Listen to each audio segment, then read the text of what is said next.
อย่ามาห้องตู้ห้องตาห้องเฮียห้องปลาก็ดีเด้อนางห้องเฮียห้องปลาก็ดีเด้อนาง จังได้ก็จังสิหาคนเห็นยังไงแต่ละมือละเว้นคนหัวพองเหมือนนิทานหัวนางเหมือนกับคุณลูกคุณลางแม่มา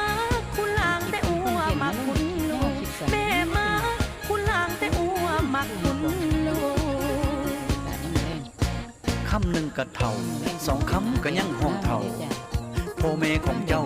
บ่เว้าบ่บอกสอนหวาห้องง่ายห้องผีคำดีๆห้องเฮียห้องฝาห้องเท่ามันตกใจวะถ้าให้หัวใจล่าลอยโยโยโยโยปล่อยลอยแก้มน้องปล่อยลอยปล่อยลอยแก้มน้องปล่อยลอยให้2 นาที3 นาทีเป็นคลิปยาวอันนี้อีกหน้าอีกทางหนึ่งตะกี้เป็นหน้าข่อยเลยพี่น้องไม่เผื่อขายแล้วแต่เสียดายนี่ยังมาแรงกับประมาณนี้จ้าเสียงเขียดกันหน้าห้องน้ำมันไหลลงมาจากโร่องน้ำไม่จ้าคนมันเขียวเปื่อยอยู่หญ้ายังเขียวอยู่บรรยากาศย่ำแรงเบื้องทางนี้จ้าบรรยากาศทางนี้ตะเว้นสิตกดินเลยแต่ละตะเว้น